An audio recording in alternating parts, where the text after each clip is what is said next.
Hey guys, Drifter here. Welcome to World War II In Depth. In today's episode, we're going to be reviewing the M1A1 Carbine, what is quite possibly the least popular weapon in World War II Online, but I have to admit that I have a soft spot for it. Gameplay-wise, you're going to get to see a lot of War Mode, but I did make it a point to play in some non-War Mode games because, like most of the other semi-auto weapons, it just works better when you can camp. But let's start off by talking about the damage today. It'll deal 40 damage up close, decrease to 35 damage at medium range, and then decrease down to 30 at very long ranges. This means it will take between 3 and 4 shots to kill, depending on how far away you are from the enemy. Like just about every other assault rifle in the game, for some reason it only has a 1.1x headshot multiplier, meaning it makes no difference in shots to kill at any range. It's just strange to me how many guns in this game have that same multiplier and how the numbers are set to where it just doesn't really make a difference if you headshot somebody or not, but the M1A1 is like that. Ranges are quite nice. The 3-shot range is 50 meters, which is incredibly long. It's longer than most engagements that you'll have in this game, and if you put advanced rifling on it, that 3-shot range goes up to 100 meters. So that is very, very nice, and it will consistently 3-shot people. Unfortunately, it's just a 3-shot. It's the only semi-automatic weapon in the game that cannot get a 2-shot kill, even if you get 2 headshots back to back. That is a huge downside to this weapon, and it's one of the major reasons that people dislike it. Rate of fire is going to be slower than the full autos, but faster than the other semi-autos at 387 rounds per minute. With rapid fire, you can increase that a little bit up to 416 RPM, and of course, it is semi-automatic. This is one of the few guns where I would say rapid fire is viable, because 387 rounds per minute is kind of in the awkward zone where you can oversample a little bit, and that extra boost will push it up closer to the normal player's actual average rate of trigger pulls, so most people will get some benefit from this and oversample their shots a little bit less.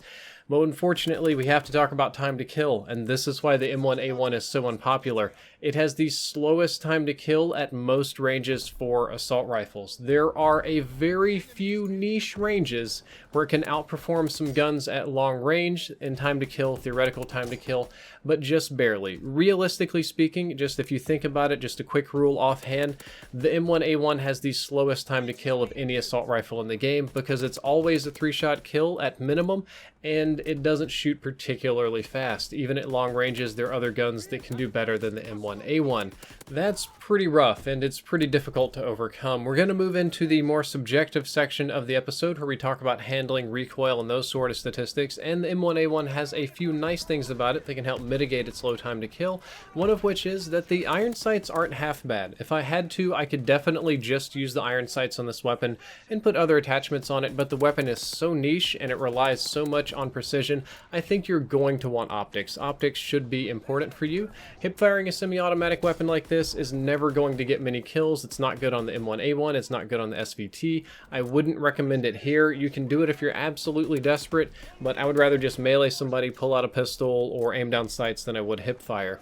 Okay, so lots of bad things about this gun. Lots and lots of bad things. Let's talk about the one good thing that the M1A1 has going for it, which is recoil. It basically has 0 recoil, and what little bit of recoil it does have is super easy to control. This gun is a laser amongst lasers. It is one of the most accurate weapons in any Call of Duty game ever, and it is just bang on accurate. If you're gonna play the M1A1, you have to play it in a way to where you take advantage of that accuracy, because the M1A1 can only outperform other guns if you take advantage of the 0 recoil, and of course you know where I'm going with this, you know what I'm gonna say. You need to be prepared to camp, to pre-aim, to head glitch, to wait on other players, to play very passive, very conservative, very old man dinosaur style. Whatever it is that you need to do to trick enemy players into running into you, that's what you need to do with the M1A1. You're not going to be winning any quick draw close range gunfights. You're not going to be outgunning any other guns.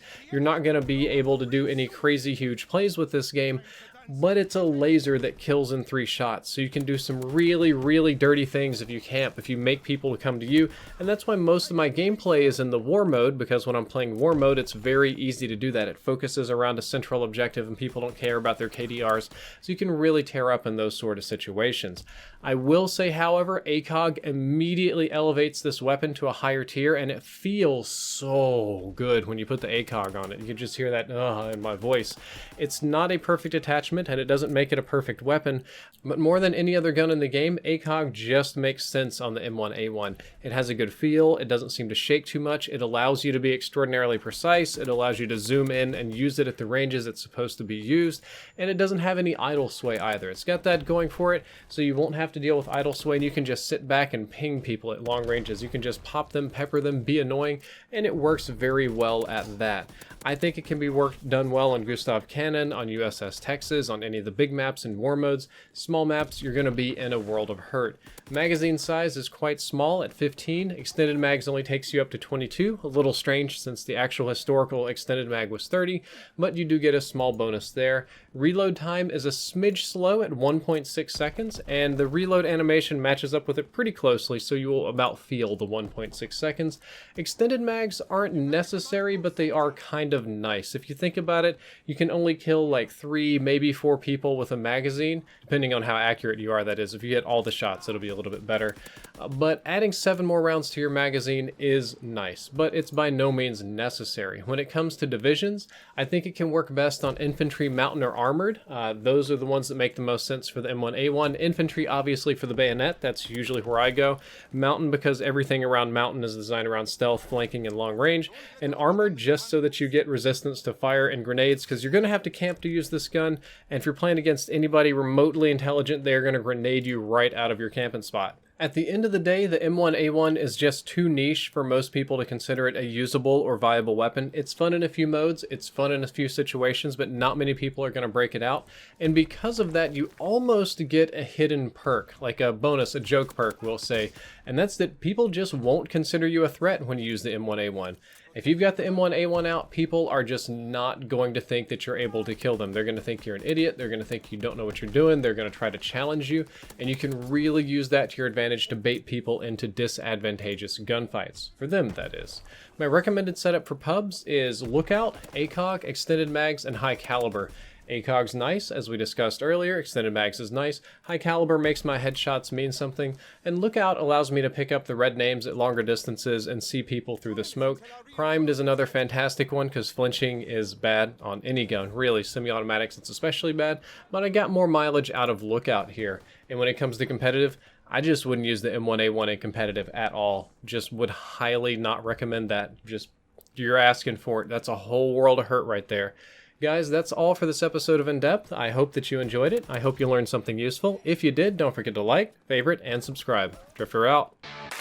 If you want all the weapon stats for World War II in your pocket to go, then look no further than the Ultimate Utility app by Brass Monkey. It's available on iOS and Android. There are links in the description, or you can just search for it in the App Store.